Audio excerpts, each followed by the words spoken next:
Awesome. It looks like we are live now. What is up, everyone?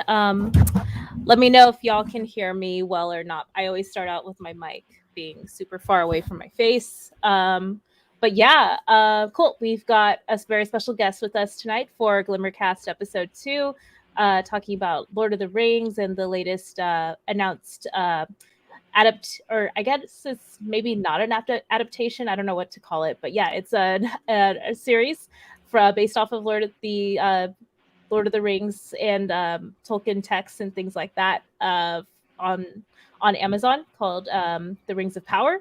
And yeah, our special guest is Hanz, aka Hans of Rohan. What's up, Hans? Hello. Yeah, this is totally not awkward at all. But yeah, I was just sort of like fumbling in the backstage to like get the notifications out and get everything set up because I'm super last minute and never prepare anything. So thank you everyone for putting up with me.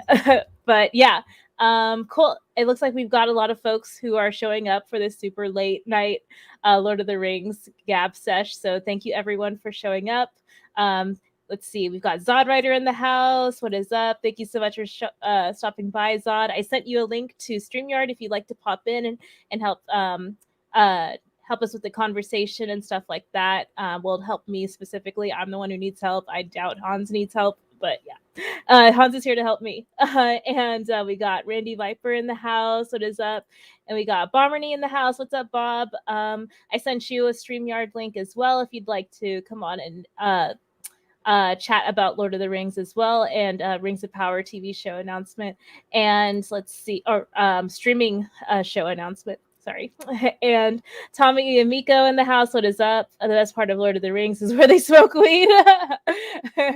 We were definitely memeing on that earlier. The finest what is it? The finest The finest pipe weed in the Shire. Yes, I was like, what is it? Is it pipeweed? Yeah, thank you, Hans. And yeah, looks like Tommy Yumiko's a fan of your avatar, Hans. Looks like you do have fans out there in the community. And let's see, we I got have some of that Otabi right now. and we got RJ in the house. What is up, RJ? Good to see you. Good to see you. And we got H Barts in the house. Lord of the Rings is legendary. I agree, good sir. And yeah, Yumiko, pipe weed baby. But yeah, really quick, I just wanted to kind of introduce a special guest, my good friend Hans. I've gotten to know him through Saggy Melon's community on YouTube and I got to hang out with him and some of Saggy's community in Discord as well over the last almost like not maybe a year, coming up in a few months or so. So yeah, a little less than a year. So it's been awesome talking with everyone about like their favorite movies and like memes and all this other stuff. So yeah, that's how I know Hans. And when it comes to like Lord of the Rings, it was a topic that I expressed interest in, and I got to know Hans a little bit better and got to see how interested in Lord of the Rings he is, and what a big expert he is on the lore outside of just like the movies. So I always wanted to chat with Hans about Lord of the Rings on a stream, and it's always been something that we talk about doing, but it hasn't really happened up until now. But finally, it has. It's happening now, and hopefully, we get to have future streams as well with more folks who can join us. But yeah, for the moment, I'm just really stoked to finally have this conversation and get the ball rolling and kind of knock the dust off of like my growing knowledge and interest in the Amazon series, because there's a lot about it that is still like unknown and still kind of speculative. But it's really interesting for me to follow it on and off whenever there is news to talk about. And yeah, just a little bit of like my history of like how I got interested in Lord of the Rings. So it wasn't until maybe like 4 or 5 years ago that I actually sat down to watch the extended editions of Lord of the Rings. I always like would passively come across like the theatrical versions or the TV edited versions of the films, and I would always kind of miss out on a lot of the um, uh, finer details of the film because I was never actively watching it. But yeah, let me just go ahead and add our other guests to the stream. We got Bob Bomernee in the house. What is up, Bob? Oh boy. Bob, are you able to hear us, or are you? You might be on mute. Yeah. Hello. Hey, Bob. Yeah. I'm Hello. So back. yeah, Bob is another colleague of mine that I've gotten to know through the Amico community, actually. But he's actually super into a lot of other nerdy, awesome stuff like video games, anime, um, TV and film as well. So I'm super interested to hear his takes on Lord of the Rings and what got him interested in not only that. Not only like the lore and like the movies, but also like the series coming up. But yeah, I'm gonna take it to Hanz. Yeah, Hanz, can you tell us a little bit about like what got you stoked on Lord of the Rings and your excitement for the show? I think I was in middle school when the movies were coming out, around there, and that's when I started reading the Lord of the Rings books, and I read through all of them a couple times, and I've always been a fan of fantasy, and seeing Lord of the Rings on the big screen and then seeing this huge world in the books really it immersed me in it almost, especially with the Return of the King book at the very end in the appendices. There's a lot of stuff in the back of that book that's very interesting, down to the Elvish language, which is almost a complete language, which that there got me to fall in love with it because of a brand new world that someone just a human, just one man created almost an entire language for this world. So that's where I really fell in love with it. Yeah, no, I know that your experience and appreciation for the lore is like almost like lifelong. So that's another thing that like is really inspiring for me to continue, making these discussion streams specifically on Lord of the Rings. So thank you again for sharing that about your history with it. But yeah, we've got our second guest of the evening, Bob Bomernee TV. Bob, can you tell us a little bit about um, uh, your love of Lord of the Rings and all things, Tolkien, and what's got you excited about the series of the Rings of Power? Yeah, sure. Basically, it was in high school when I picked up the Lord of the Rings book and read it for the first time. And as Hans said, it was the extended lore in the appendices which really got me hyped about it. And I got quite deep into it and into The Hobbit because I read the Lord of the Rings first and The Hobbit afterwards. But yeah, I've been really interested in this new series coming out because, like, yeah, it's going to be dealing with the Second Age, and I don't really know a lot about the Second Age. I'm hoping Hans can fill us in a bit. I was doing a bit of research, but yeah. No, that's awesome. Like I'm definitely a noob myself, and a lot of like what I've been picking up as far as like that's explained and that's gone over outside of the films is through YouTubers who kind of digest a lot of like the written content from Tolkien and do a lot of interpretations where there are information gaps and stuff like that. So I'm excited to hear y'all's speculation on what this show could be covering too. But yeah, I'm going to toss it over to Zod, our third guest of the evening. Zod, let it share with us, your love of Lord of the Rings and what's got you, interested in the Rings of Power show. Well, first of all, I just want to thank you for having me on. This is awesome. You guys are really cool. This is going to be a great discussion. For me, Lord of the Rings has been one of my all-time favorites. I read all the books when I was in high school, and I'd been a lifelong fan ever since. Much like what you guys said about the appendices and the things in the back and like the elfish language and all the various intricacies and world building and things that you get from the books that was hard to translate into the movies, but was succeeded upon by the extended editions and stuff. And same thing with the Hobbit movies. It's all fantastic stuff, and I think this series is going to be wonderful. I don't know. I think it was you, Hans, that had said something yesterday about it would have been great to see something on the First Age.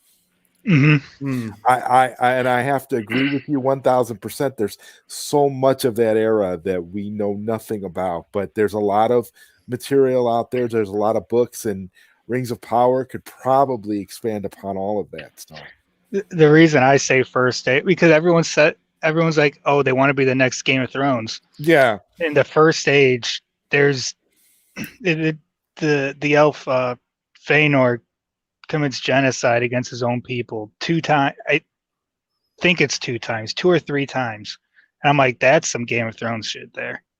But I understand the Second Age is closer to what everyone else knows, so it makes sense from that point of view. Yeah, no, Hans, thank you so much for digging up a bunch of really great articles for us to go over, and I'll go ahead and share my screen right now to pull up the first one. Like I said, I don't trust any of these. This is just to help carry discussion. Got it. Okay, give me a sec to. Yeah, I'm super new to StreamYard, so please forgive my noobness. But yeah, let's see.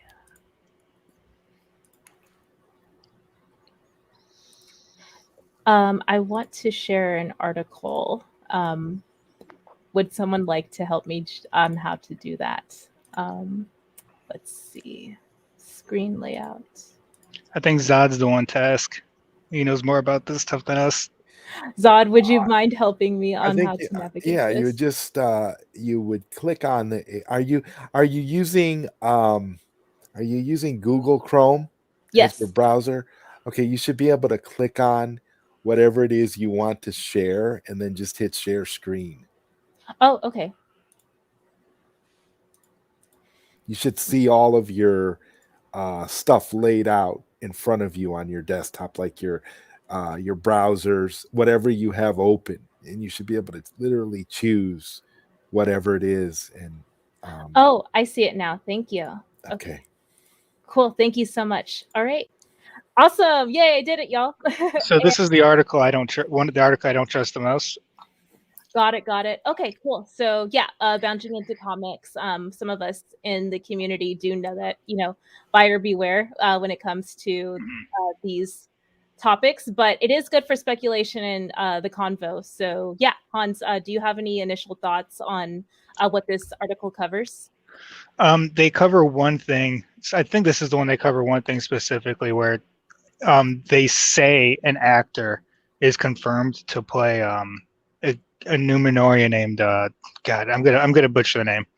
Pharazôn, who is the king, who becomes king of Numenor. But when he becomes king of Numenor, they put. I think they say in the article he puts R Pharazôn or Fair in the beginning of his name, and since that's apparently, according to this rumor, if they don't have it written as that, it's possible the show is starting before he becomes king, which would give us, hypothetically, give us an exact starting point of the show. Got it. And as far as Zod or Bob, do y'all have any speculation or thoughts around what this article is, suggesting is going to be where the show starts, as far as like timeline? I don't think we can. I gotta agree with Hans. I don't think we can trust anything.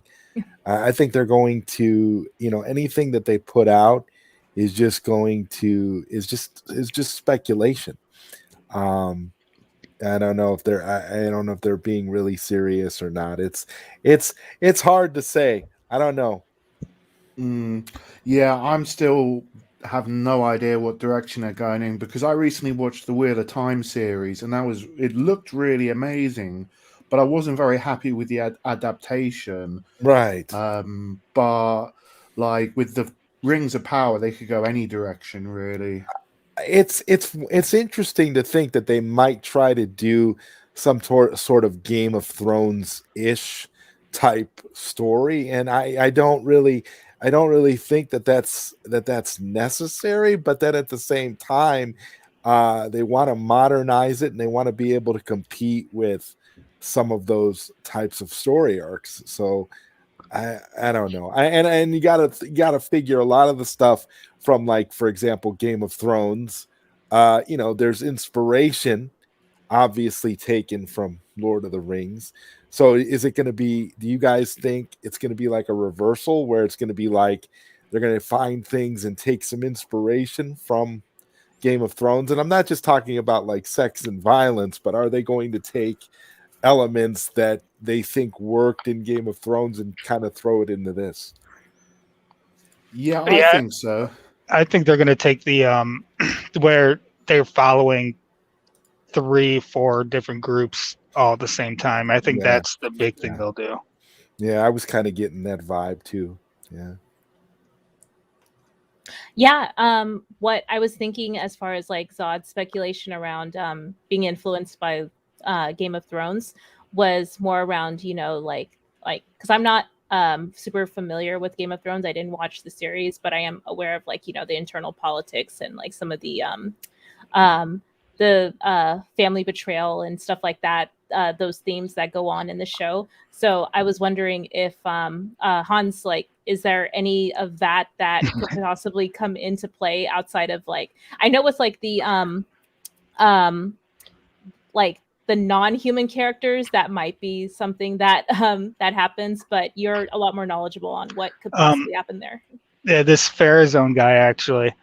What happens is the king dies, and his daughter becomes the first queen of Numenor, and Farazone is her cousin, and he forces her to marry him so that he can be king. So that's a very Game of Thrones-esque. Yeah. It's, again, getting in on that little incestuous relationship. Yeah. Borrowed from Game of Thrones. Is that something that y'all are particularly worried about, or is that not something that you're excited about? Like, what are your feelings around that being covered in the show? That's what's written in the Silmarillion. So I say go do it, Yeah, as long as it's in the original text. Got it. For me, I guess, like, because I'm more fascinated with like the I guess like the mythology of Tolkien's lore, I would personally like to see more coverage of that stuff, especially like around characters that I didn't really get too much content from the films, like Galadriel. I would love to see like more of her in the show. I'm not sure if there's any articles or things that we can point to that, Hans, you may be aware of, that suggest maybe something that Galadriel will potentially be in the show. I'm thinking she can be. She's one of the oldest elves, and she's probably, at the time we see her in the Return of the King, she's one of the strongest. She's around. I'm drawing a blank on when she actually appears in Middle Earth. No, she is in Middle Earth during the Second Age, I believe. So if we see her, I think it might be her arrival to Middle Earth. I'm thinking that, like, since this is called the Rings of Power, that like it would make sense for her to show up, because we want to see when the ring is, bestowed upon her. And I think her husband or her partner gets one as well. Just like seeing like, oh, go ahead. Oh, sorry. The Rings of Power. Sorry, I didn't mean to cut you off. But the 3 rings. One goes to Galadriel. One goes to the Elf King Gil-galad, and the other one goes. I can't think of his name right now because it's one of those Tolkien names. But he's the shipmaster at the Grey Havens, and he gets one too for a while. Which means he's going to be in the show, probably a brand new character that's already in the lore. And I believe, like, correct me if I'm wrong, but the there's 9 kings that eventually turn into the ring wraiths, right? So we would see potentially them during their ruling, and see some character establishment with them, and when the rings are bestowed upon them as well, potentially. Yeah, probably. I don't think we know all 9 men that got the rings. I think Sauron gave them to men in the west and the east. Got it. Yeah. Bob, do you have any thoughts around like this article, some of the stuff that it will cover, and some of like the Game of Thrones influence that we would potentially see in it, or any other thoughts on what we covered? Yeah, I'd be quite interested in like kind of the political stuff, really. I'd like to see more of that, like more of Numenor, and the different regions and how they interact. And I'm also interested in like the creation and the distribution of the rings, like because I believe the elves created all the rings for the dwarves and the elves and the men. Correct me if I'm wrong. You're right. So I'd be interested to see like how much magic is in this show, because as far as I'm aware, it's only the Istari who really have magic. So I don't know how that's going to reflect in the show, because I love magic in these sorts of things. But I don't know if there's going to be much of that. Sauron helps create all the rings with the elves. Oh, really? Yeah.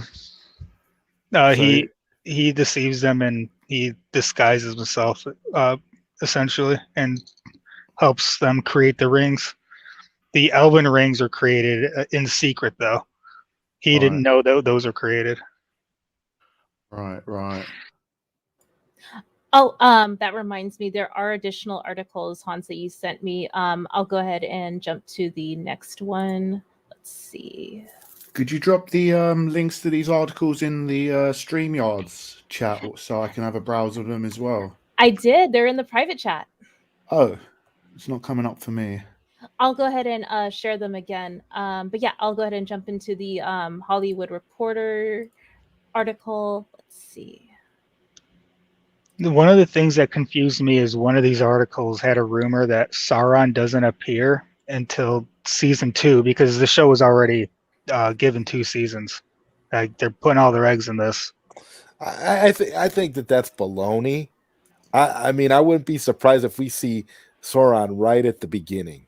Like, I can't see them waiting until season 2. I think that maybe if this rumor is true, and they're like, oh, we were told Sauron doesn't appear until season 2, I think it's possible that maybe they would have said, yes, Sauron isn't there, but he's actually there under his other name when he's with the elves. Pulling all the strings from behind. Oh, so you think it could be like kind of like a mystery? They bring this character in and they don't reveal it's Sauron. Then later on, they're going to be like, oh, it was Sauron. Yeah, because a lot of people that haven't read the Silmarillion aren't going to know that Sauron's name is when he's disguised. Yeah, that could be cool. Oh, that's a good point. I know that there was like he was under the guise of being another elf, right, Hans? Or just like another being that's not Sauron. Yeah, I think. Yeah, I don't remember if he was like he took the appearance of an elf or not exactly, and I can't think of what his name is because it's a Tolkien name. But he stays with the elves for a while and teaches them how to forge everything. He himself teaches the elves without them even knowing it's him. Oh. There it is. Yeah, Anatar. There you go. Yeah, there it is. There it is. So if you hear that name in the first episode, it's Sauron. Awesome. Yeah, let's see. Okay, cool. So yeah, for the Hollywood Reporter article that we just pulled up, yeah, some of the things that were kind of noteworthy around this article were that it debunks some of the speculation rumors, I think. And yeah, Hans, did you have any thoughts around some of the key points in it? Yeah, if we're gonna take all this as speculations, let's say we do know when the show's starting. There's no way that Sauron isn't going to be part of that. So this could be just false information they were given, or just, more BS from reporters. For sure. But yeah, as far as like what this article is speculating, even like, take it with a grain of salt for sure. Is there anything besides what was reported in the Bounding into Comics article that's a little bit different that we can take away from this one? Now, Bounding into Comics just seemed like they were taking a negative viewpoint, which is why I didn't like it. Does this name sound familiar to anyone? Celebrimbor? Yeah, Cloud Burnbor created the 3 Elven Rings in secret. Oh, and then Sauron just distributed them? They distributed all the Rings of Power, but Sauron helped forge them. He showed them how to forge the rings. Yeah, and Celebrimbor, using the knowledge from Sauron, created the 3 rings without Sauron knowing. Exactly. And then they distributed them. And when Sauron found out about it, bad shit happened to Celebrimbor. Got it. Okay. I do remember vaguely that that bit of detail. So that's something I definitely hope is explored more on the show. And yeah, as far as like the characters who receive the rings and any sort of like plot developments or things like that, I wanted to ask, like, what characters would y'all like to see focused on primarily in terms of like, them receiving like their ring of power and what they do with it initially, if any. I'm excited just to see all the rings get forged and to see how they're distributed in the story, how they do it. I mean, it's all fascinating that they're going to finally go so deeply into the lore and kind of, touch on things that we've only thought about from reading the source material. So yeah, I that's what I'm most excited about, to see how it all plays out. Yeah, Bob, do you have any noteworthy moments that you want to see play out on the screen too? I don't really know much about the Second Age. I'm just going from wiki articles I've been reading, but there's a couple of big wars, it sounds like the Wraith War. I'd like to see that, and I hope they do cover the first war. Just looking up what it is, the war between Sauron and the elves. I hope they get to there. Yeah, I think H. Bartz is right. Too. Oh, H. Bartz. I think so. Let's see. Yeah. Where the show ends, it's gonna show the Battle of Mount Doom from the first movie. You mean the first Hobbit movie or the first Lord of the Rings movie? Lord of the Rings, that very beginning battle when Isildur cut the ring off his finger. Oh, okay. Yeah, I think it's gonna go there. And again, because they've got Peter Jackson on board as a script advisor, I'm pretty sure that they're gonna tie it in like that. Do you guys think it's gonna be seamless, like with where if we do get to that point where it leads directly into like the stuff we saw in Fellowship of the Rings, the early stuff? Yeah, quite probably. Quite possibly. If they've got Peter Jackson on board, then that'd be kind of a missed opportunity, really, wouldn't it? The fight between with Sauron when he gets the ring cut off they're gonna have to show that differently in the show because it happens differently. Right. Slightly differently.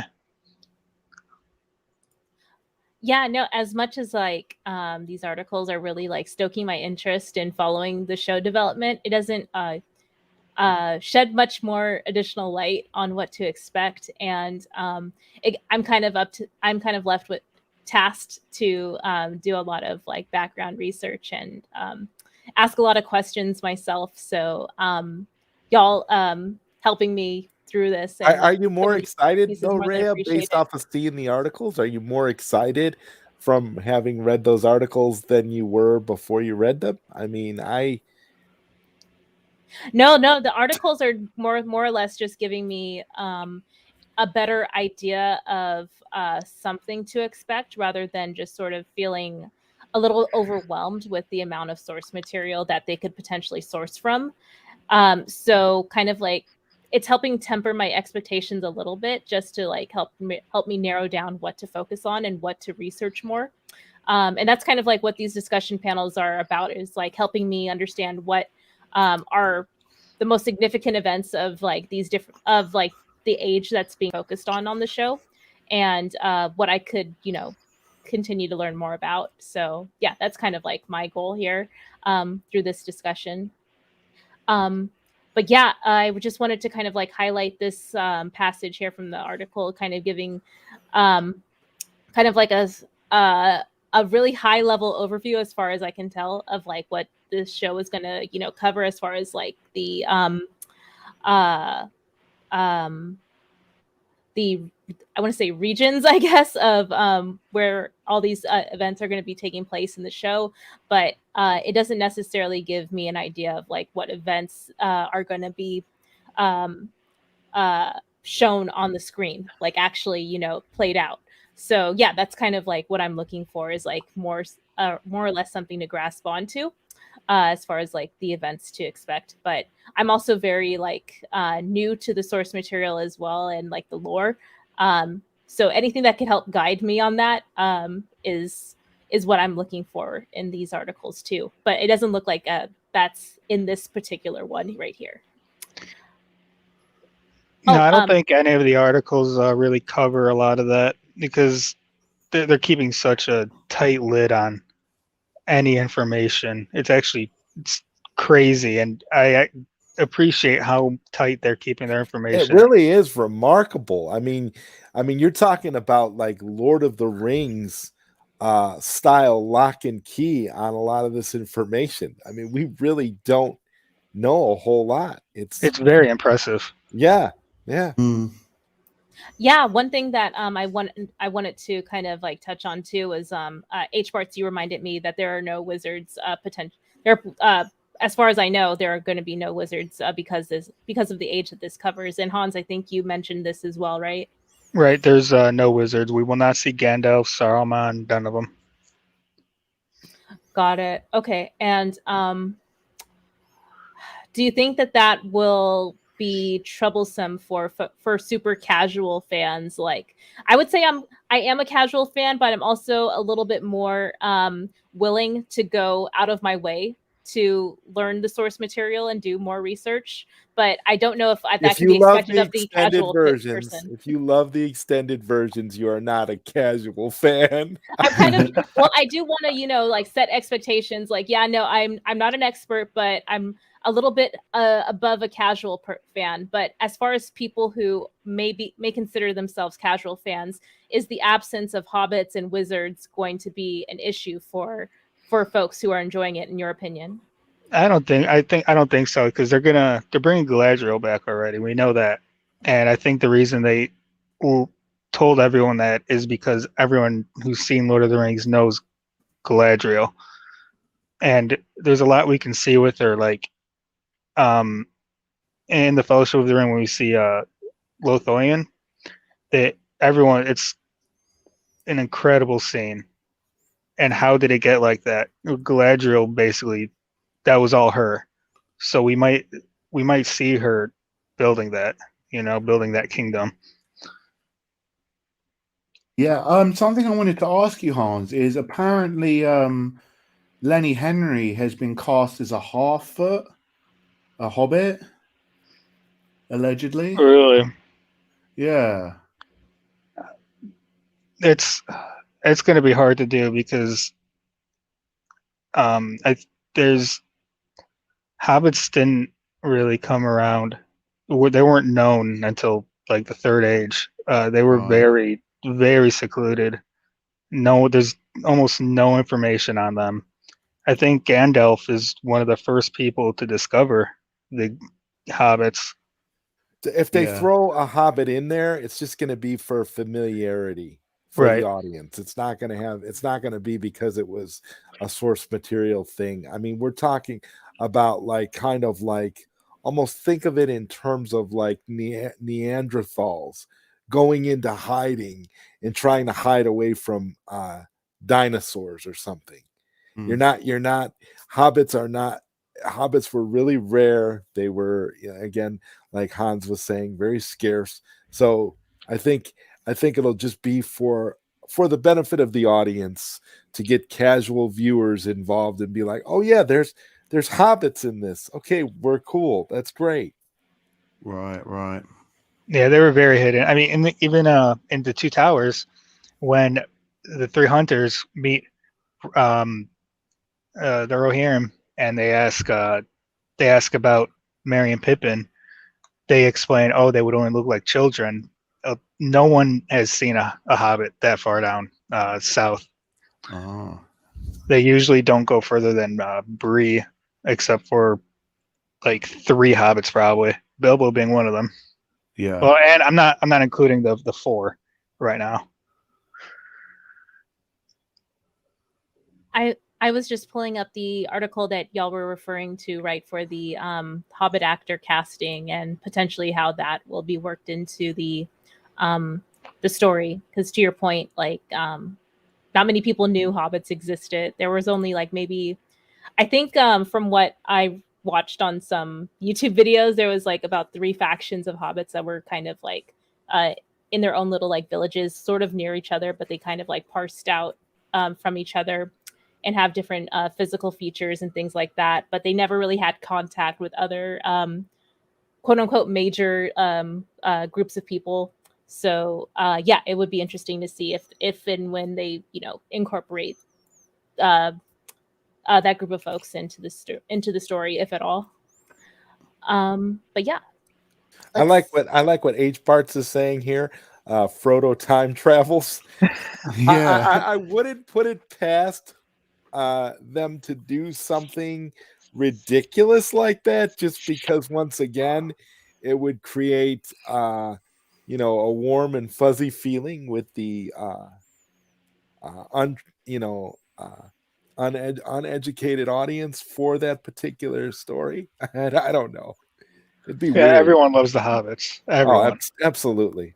When you see that Shire scene in the Fellowship of the Ring, I don't know anyone that didn't say, I want to live there. Oh yeah, absolutely. And the background music for sure. It's just very ambient and, mood setting for sure. I was thinking like maybe they would do like sort of like a narration style, of maybe a hobbit is like documenting the events for whatever reason. But yeah, it's that's just hidden, like staying hidden like a watcher, just staying hidden in small places and documenting everything. That'd be unique. That would. Yeah, I was also thinking like to H. Bartz's point, how long before we see Isildur? Well, part of the speculation is that the series would potentially end like right when the war is starting, right? Or when Isildur obtains the One Ring. But Yeah, I guess he's old. asking like, right, I'm guessing like when do we get introduced to Isildur as like much younger, I guess. And I think the first season. If the Farazone rumor is true, we'll see him in the first season.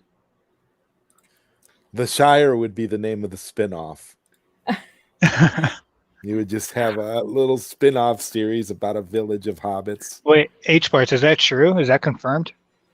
Howard Shore is back to compose. Oh, is that the original composer for the original trilogy? If that's true, that just I need to try to keep my hopes down. Hans, if that's true, that connects it unconditionally to Peter Jackson's films. Yeah, that would be. They can use some of the same tracks or things. That would be sick. Oh my god! Wow, that's awesome. Yeah, I was thinking like, if they were to incorporate the original soundtrack, like, would it be like remixes to the originals, or would it be like the same versions? Yeah, I just really really thinking of like, well, because a lot of those tracks are specific to the regions where, you know, they're played in, you know, I am wondering like, okay, like the Rohan track, and then like the So Gonzo track. anytime we see that time traveling hobbit that is keeping everything documented, they'll be subtly playing like the Shire theme. We'll be thinking of Frodo. Oh, here's a hot take. What if the Watcher is actually Tom Bombadil? What do you all think about that? If he's that the would narrator? Oh yes, that would be great, actually. awesome. Yeah, no, I'm a big fan of like Tom Bombadil. I love talking about him. And Hans, I know like you mentioned that there probably isn't enough content to have a Tom Bombadil spinoff, as much as I would love to see him just go around and There's interacting enough with for everyone. there's But if he's there's the enough for like Watcher, a 30-minute episode. but if he's the Watcher, if he's the time traveling Watcher, We don't know if he has time traveling powers. Far as we know, he could. Tom Bombadil is actually pretty OP. No, Yeah, no I one was knows who he thinking is. like I was thinking like is it possible that we would see him at all in this series? Like do we know if he was around during this age? Do y'all know? No one knows anything about that guy. Mm. There's people that have like that have like deep dived into Tolkien lore, trying to figure something out about him, and there's nothing. Like for all we know, he's Eru Iluvatar himself, with the kind of powers he has. Like there's nothing about him. So you're saying there's a chance. fantastic. There's a chance. Yes, fantastic. Yes, that's one of my favorite theories, that he is the creator incarnate in like a physical form on Earth. But yeah, again, I have nothing to like substantially back that up, other than his ability to just sort of like you know, like travel like beyond any sort of like, you know, realm and region with ease, and, you know, interact with folks like without any sort of like driving like motivation or ulterior motives or anything like that. He was able to withstand like the allure of the One Ring as well, I think. Reshape So yeah. the timeline entirely. Yeah, no, like in terms of like him just being OP, like yeah, for sure. And then also him just being like a whimsical, you know, character as well. He'll bring Frodo into it. Frodo will have a cameo. A quantum hobbit. H. Bartz is also right about Gandalf and the Balrog. H. Bartz knows his stuff. H. Bartz is You should get H. Bartz on here. Yeah, our H. Yeah, Bartz is on point. Oh, right. Yeah. So like, although we don't see and yes, H. Bartz, yeah, I definitely want to have you come and chat Lord of the Rings with us for sure. But yeah, to H. Bartz's point, like although we don't see wizards in this age that the show takes place, would we potentially see the Balrogs? Because that would also be really cool. We wouldn't? No, that almost all of them died during the First Age, First Age Wars. So even the one that Gandalf encounters, like they're too like below the surface to even like get contact with like anyone above the surface. Maybe, I don't know. Yeah, I don't know when it went in there. The only thing I could think of is if we saw a Balrog, would be it going down into those tunnels and something with that. But that's the only thing. They won't see anyone battle. Like a cameo of some sort. Yeah, like small. Yeah, because they because of the timeline that we're in, it's the Second Age, so you're not gonna. Yeah. Oh, one thing I did just remember. So like, I believe like in Moria, right, where the dwarves all, you know, resided, and they mined deep in like below the surface, and they actually I believe they awakened the Balrogs. So like potentially would we see that happen in this age, or is that something that occurred at a different time? I'm pretty sure that occurred in the Third Age. Okay, So that would not be on the show. Okay. No, Yeah. no Balrogs, no dragons.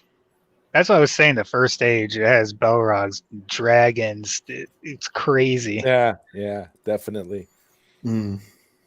Do you think we'll see what H. Bart's highlighted? I would love to see a flashback to Sauron serving Morgoth. That would be cool.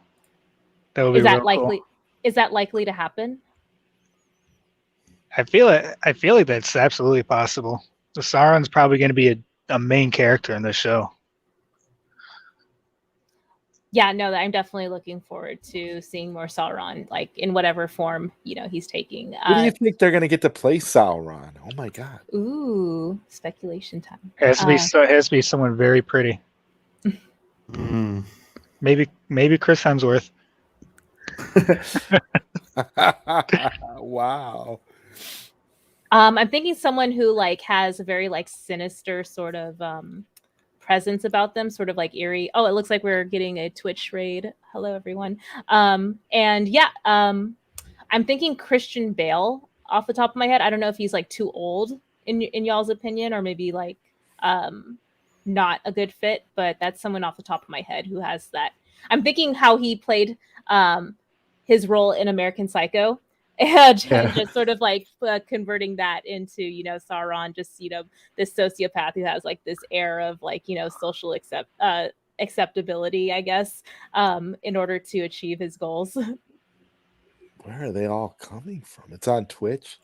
Oh yeah, Twitch. And I'm dual streaming on Twitch and YouTube. So yeah. Hey everyone. Sorry if there's any confusion there. But yeah. So let's see.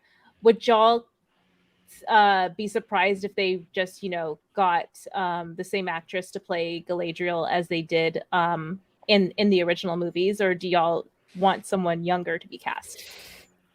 Oh my god. Any cast members coming back from the original films would just be the icing on the cake. It would be like, my god, how do you do that? I mean, from all the stuff that we've been talking about, and then with H. Bart's talking about the score, I mean, you're at a point where there's no way that this can't be absolutely awesome. Yeah, you need that nostalgia with not only the score but seeing the original Galadriel again. That would be people would be sold on that. Mm. I know I would be. Yeah, it's game over. Yeah. And H. Bart said, I'm terrible with actor names. The guy who played Elrond, Hugo Weaving. Yeah, if they got him back too for Elrond, because he played that role so well. I would love to see Hugo Weaving come back. And I bet you he would do it too. I bet you he'd be all about it. Imagine the first episode we see Galadriel and Elrond to get in the same scene. It would be over. Yeah. I mean, and let's see. Amazon's definitely got the money to make all this happen. They're not gonna go to all this trouble to make it a bad series. They're gonna. I mean, how much did they spend on the show? They spent almost $500 million, I think. 500 million. Yeah. Ridiculous. Wow. I definitely want to cover more on this topic and kind of narrow down some more talking points for the future as well. But I think we covered all the articles, but Hans, I did want to give you a chance to go over any additional notes or topics that you had in mind that you wanted to chat about too. I'll say I think in the show, the first season, in my opinion right now, is going to deal with the fall of Numenor, and we're going to see what exactly happens to them. We know very little actually about the Numenor from Aragorn, but we know that he's 86 in the Return of the King and still very young. And a lot of people that interests people when they hear about stuff like that. So if we go back to the first season and see what happened to the Numenorians, why are there like none left? I think that would be a good starting point. Definitely. I am so hyped now. I'm more hyped now than I was before this stream. I'm like, wow, this is going to be fantastic. Yeah, no, I definitely saw that there was kind of a void in like the discussion on this series. So I'm trying to, fill a niche a little bit and also continue to learn more about the source material in the meantime. But yeah, Hans, you said that there was a passage, I think, or like an example of a passage from the Silmarillion to kind of give us an idea of like what exactly is so challenging about adapting the lore, like just based off of like what Tolkien left us basically. Yeah. So have any of you read the Silmarillion? No. Have you, Like Zod? a chapter or two. I haven't. No, I have not. Yeah, it's very hard to read because it's written like almost like a mythology history book. When Tolkien created Middle Earth, he was thinking of mythology when he created that. Right. So if anyone who's like sees a Silmarillion and reads like the first sentence and you're like, oh my God, what did I just read? You have to go into it thinking, okay, I'm reading a history book. It's stuff that it's like the Bible. It's stuff other people in the world wrote from what they were told by others or. Oh, Hans, I think your mic cut out. Oh no. Oh, we hear you now, or at least I hear you now. So I'm gonna say that's why all this entire show is so open to interpretation, because everything in the Silmarillion is almost already an interpretation. So it's almost like an interpretation of an interpretation because Tolkien wrote it like that. Nice. Very nice. And what's interesting is I think that's Gandalf wasn't allowed to use his full powers. Yeah, I think what's interesting is I think Tolkien wanted the Silmarillion to be kind of like that, like a second, like other people telling the story I was reading. Like it's like a big, like the Silmarillion is like quite dense and it's very complicated, and there's a lot of dry details. Like as you said, it's like a lot. So of it comes off. So it comes off like Gospels essentially. Yeah. Okay. Yeah, no, Hans, you were sharing with me a passage and it totally read like, a verse from the Bible. Like yeah, I got it right here. Yeah, go for it. I'm going to butcher a couple names, but let's do the first sentence of this book is the music of Einar. There was Eru, the one who in Arda is called Iluvatar, and he made the first of the Einar. I'm butchering words, the holy ones that were the offspring of his thought, and they were with him before aught else was made. That's the first sentence. And anyone going to this book thinking it's going to be like Lord of the Rings reads that first sentence, you'll be like, okay, what am I getting myself into? Like, I literally thought, okay, like, are these like the names of the rings? And I was like, no, like, not at all. Yeah, that's it goes through the entire lore of the Valar and the Maiar, how they were created, how Middle Earth was created. And that's like what I was saying that I'm the most interested in seeing take place on the screen. The incarnation of like the Valar and the Maiar. Like, sorry if I'm mispronouncing that, but like, yeah, I would have liked to see them, take form and stuff like that on screen. But if that doesn't happen, that's totally fine. But yeah, Hans, did you have other notes that you wanted to share from your from like either the articles or like stuff that you wanted to cover for the show, or things that like should be covered in the show? I think we went over a lot. I think we covered all of it. Yeah, no, it was a tall order, but yeah, I definitely wanted to like at least jump head first into the discussion and kind of like figure out, okay, what are like stuff that what are some things that we can like discuss more in depth down the road. But yeah, no, I appreciate. Oh, go ahead, Hans. I was gonna say, I mean, IH Bars is starting to talk about Morgoth at the time called Melkor, who was the strongest. And if you want, we can go into full discussion with H parts about it's basically the it's very similar to the Lucifer story. Oh, like a fallen angel, like, yeah, it's type of vibe. it mirrors that.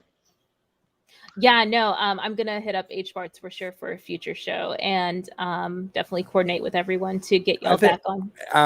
Ray, I think you should do when the series starts. You should do Episode reviews. like episode reviews. Yeah, I think that would be amazing. Oh yeah, that's a given. We're for sure gonna do that. Yeah, I'd do that. This is to build anticipation for the show, because there was like a void of people like not talking about, you know, nobody's Lord talking about this. So I'm just like, there's so much to talk about though. It's just, you know, kind of for me, like I said, it is a little daunting because there's just so much that I'm coming into. Like literally Han's reading that passage from the Silmarillion, I'm just like, whoa. But at the same time, I'm like optimistic to do it because I love the Lord of the Rings so much. So yeah, no, this has been a super awesome discussion, and I appreciate Bob and Zod and Hanz for jumping on super last minute for a really late chat discussion stream about Lord of the Rings. And you know, this is just, you know, the first of, you know, many that I would like to have coming up. And we'll definitely want to have some like targeted discussions about specific topics in the future too, that I'll be preparing for folks as well. So yeah, any closing thoughts, Hanz, on your end? I don't think so. No, I got nothing. I'm excited for the show. I really hope the score comes back. I hope we get old actors back to reprise their characters. No, that's it. No, totally. And Bob, Bomernee TV, any last thoughts, and where can we find you at?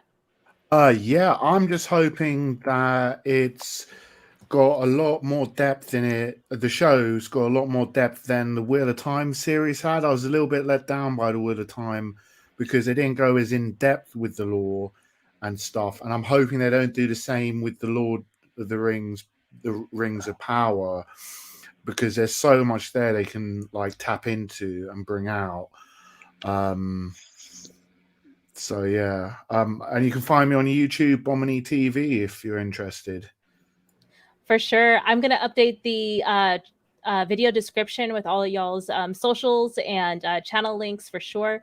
But yeah, thank you so much for hopping on, Bob. I really appreciate it. I know it's really late for you over in the UK. Well, it's really early. Or really early, yes. My apologies. But yes, thank you so much for stopping by for us for a bit. And oh yeah, my friend over on Twitch who rated us a little bit earlier. Thank you though for the viewership support over on Twitch. Yeah, I'm excited for the show for sure. And Zod, yeah, any last closing thoughts, and where can we find you at? All I want to say is this was an awesome panel. This was so much fun to talk about this, and it was refreshing because it's something new that nobody was talking about. Hanz, you're awesome. Bob, it was wonderful meeting you. This is fantastic. And you can find me on YouTube and all the socials at ZodWriter. Awesome. Yeah, no, I'm going to go ahead and thank the panel backstage, and I'll go ahead and end the stream. Thank you, everyone, for hanging out to watch on YouTube and Twitch. And yeah, we'll catch you next time for another Glimmercast. All right. Have a good night, everyone.